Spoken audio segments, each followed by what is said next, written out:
Lisa?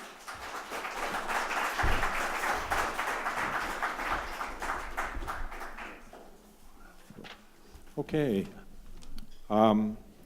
Thank you very much to the panel.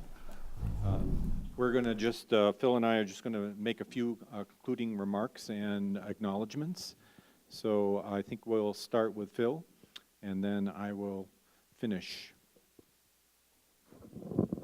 Thank you so very much. I'm sure most of you have other thoughts going forward now, and you're on the move.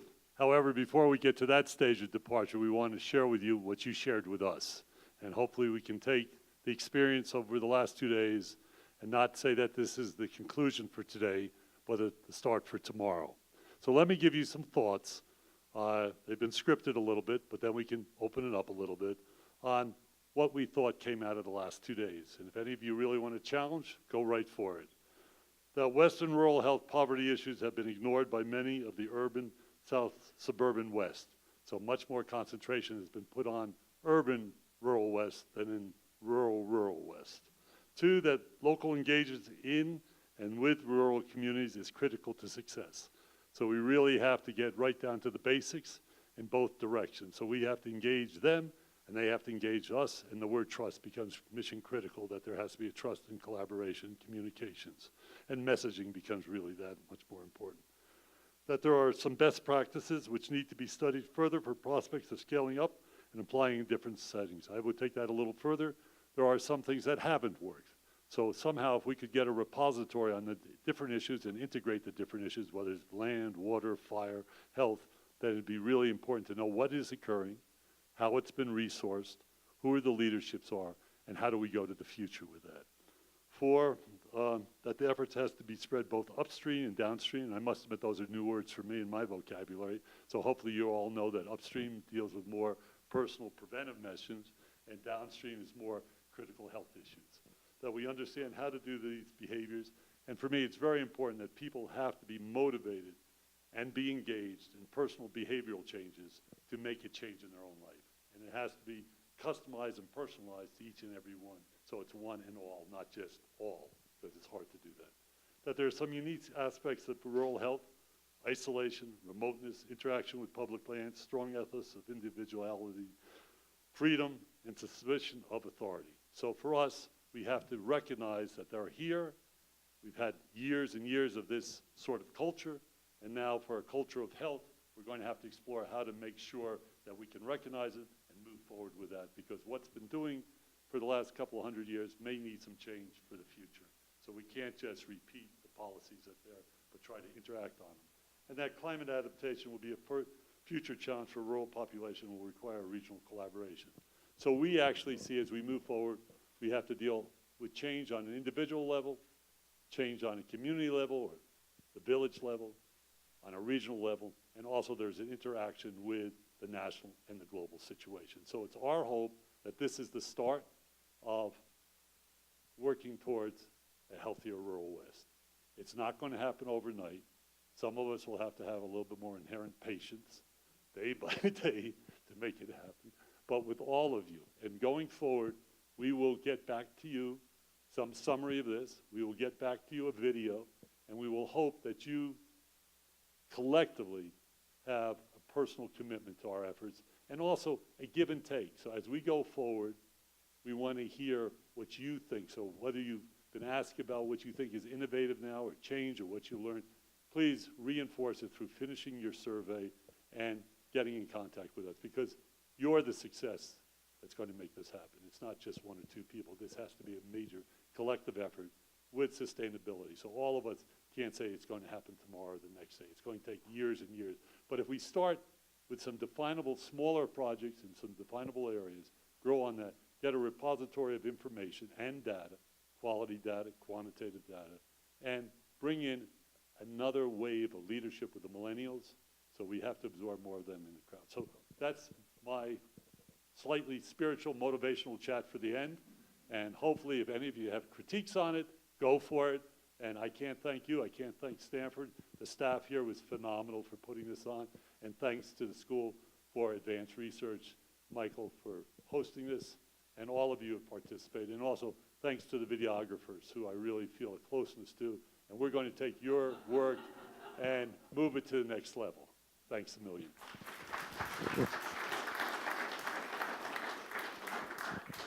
So I'm just going to say a few things that are a little more Stanford-centric.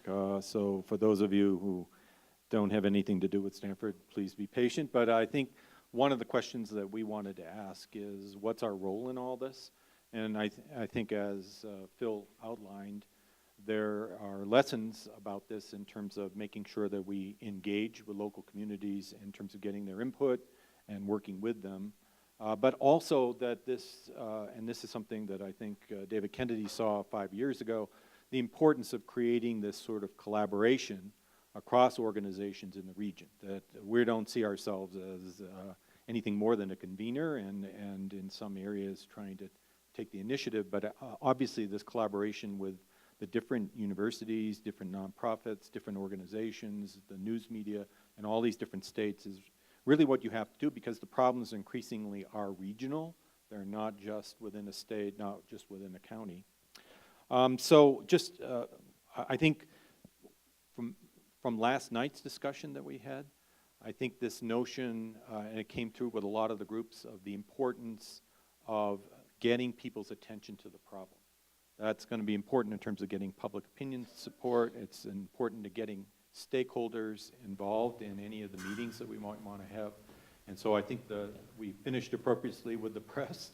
And even though your job's getting more difficult, I think that's one of the ways, both traditional and non-traditional media, will be one of the ways that we get the videos, the write-ups, the blogs, getting that, just the attention to the problem so that people are willing to act. I think the election may have helped to some degree by recognizing that there is some anger in parts of the country from being ignored, for not having the opportunities that the rest of the country have. I think that's where David started us off. And I think we have to work with that in a constructive way. Secondly, I think there are some deeper issues that we didn't get into in great detail.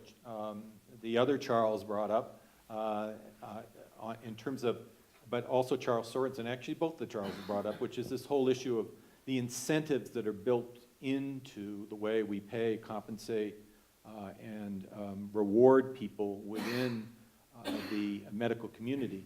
And CEPR actually is directed, CEPR is the Institute for Environmental Policy, or not, actually Economic Policy at Stanford, and the director is a person who works on medical economics. And I do think that David and I have to go and say to Mark Duggan, look, you know, you should engage on these issues because they're really critical, and I think a lot of people are looking, particularly in the wake of the controversies over the redo of the ACA, they're looking for solutions that will really address these cost issues in a serious way and these incentive issues.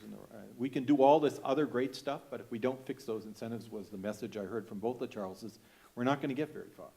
So I think we've got to really engage with our policy community and get them to think about these rural issues and the broader structural issues in compensation. I think the med school, I thought Michelle rather, brought up some really important ideas, and I think one of them that was very critical, and I think it's something as an action item that the president or the dean of the med school could pick up on, is this idea of forgiving the extreme debt that you get in med school by a year or two of service in rural areas. I think that program was tried in the past at a federal government level, but Stanford has resources to do something like that, to start up a program like that that might catch on elsewhere. So I think that's something we may want to bring in our conversations. She also had some other good ideas, but we won't go point by point.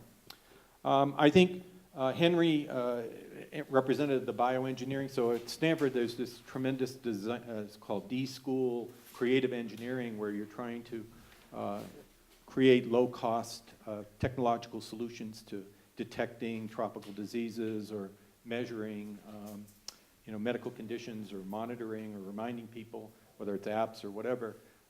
I think the feedback we got on that is that's great, but that's got to be embedded within the particular needs of a community and could be a project. We have lots of projects that are built in our policy programs where we bring interdisciplinary teams together to try to solve them. They're largely directed, as is Michelle's work, to global problem, so we do more in Africa than we do in the rural West, and that's something Stanford may want to rethink and pay more attention to. There is a program starting at Stanford that we don't know much about yet, but we know they have a lot of resources called the Knight Fellows, and it's supposed to bring teams of people with advanced degrees together to solve problems globally. Again, we're going to say, let's not just do it globally, but let's look regionally, and that this should be a focus. And I think something we should talk with former President Hennessy about, because they're looking for things to do, and I think that this would be a good area to work in. And they've got a fair amount of, they're going to have talent and resources. They want this program to be impactful. I think Michelle Berry also brought up the point that there are things that we've learned through global efforts to deal with many of the issues we're talking about, and that we're not drawing enough. And I think this is true, by the way, about our political system generally. If you look at our election administration system, our campaign finance system, there's a lot of lessons you could learn from other countries, but we tend to have this view that what we do in America is the best, and sometimes it is, but many times it's not. And it's an active, I think, problematic hubris for us not to pay attention to what other countries have learned. And so I think engaging with the global efforts that we have at Stanford, at FSI, and elsewhere may be another strand that we want to pick up. As I think Phil mentioned, there's a lot more we can do, and can collect and analyze best rural practices and start to link some of the efforts in the regional partners we see, both nonprofit and university, so that people understand what's working in other contexts, and then we can start to ask whether these are scalable or not. I also think that we need to strengthen our partnerships.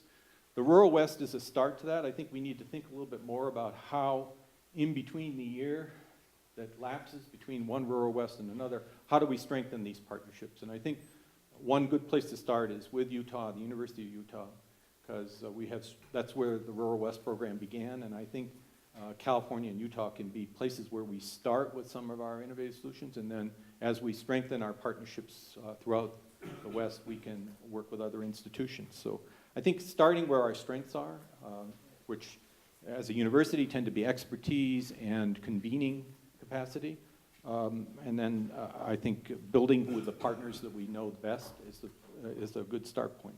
And then finally, as David Kennedy points out, some sort of workshop where we bring the lessons that we've learned from the Rural West to the campus and try to get, because just as there are all these silos of different universities, different organizations, all of us trying to work on different aspects of rural problems, there is within the university, all these universities, a siloing that has to be overcome internally. And that's a lot of work, takes a lot of meetings, a lot of cups of coffee to get people to, get their attention. We had to do that to get some of the people here that came, without mentioning any names. But we were able to jawbone them in. We've got two of the best jawboners in the world here, in David Kennedy and Phil Polakoff. So I have full confidence that we will jawbone some of these other people into collaboration. So that's just I actually have many more notes for that, but I'm not going to keep you from lunch. I'm just going to give some acknowledgments. As everyone has said, and I will say, first to Hope and to Randy for their support in making this 5th conference successful. We not only get support from them, but we also get advice from them, and actually positive advice. I think they were part, and David also, feeling that we had to reorient ourselves, have a little more focus, and push towards solutions. And I think, in my opinion, that was very successful. But I'm sure we'll have a post-mortem about it. Secondly, Phil, for his vision. I mean, his vision and his energy really is what pushed us in, I think, a really important direction. I don't know whether he was just lucky or whether Phil's genius in terms of picking the topic that fit the time. Maybe he's prescient in ways the rest of us are. But I think that was the perfect topic for us to be doing this year. But again, we don't want to just drop it. We want to push it forward, as Phil said. And obviously the support that we've gotten from the board. Thank you, David Hayes, for speaking for such a large sum of money at our conference, i.e. zero. We appreciate it. David has a full schedule, but I appreciate him coming. And then also to David Kennedy, who also, for a large sum of money, spoke at our conference. And to Donald Lamb, his friend, who put us in touch with SAR. I think all of us really enjoyed this room. It turned out to be the perfect setting. And I think we really appreciate the idea. I don't think I would have thought of SAR, with all due respect to the president. I don't think it would have occurred to me until Donald Lamb brought it to us, and so to that we thank Donald Lamb. And then to his staff as well, Susan Grayson, Jose Coronel, is that how it's pronounced? Coronel?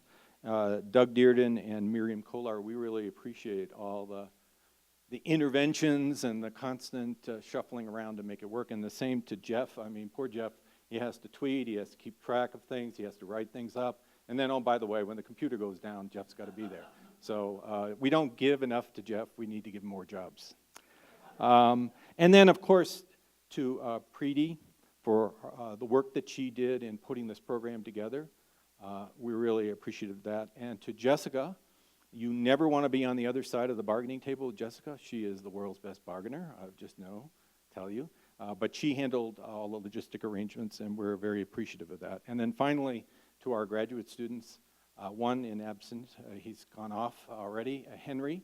But Henry is charged with coming forward with a memo from his perspective on what he's seen today.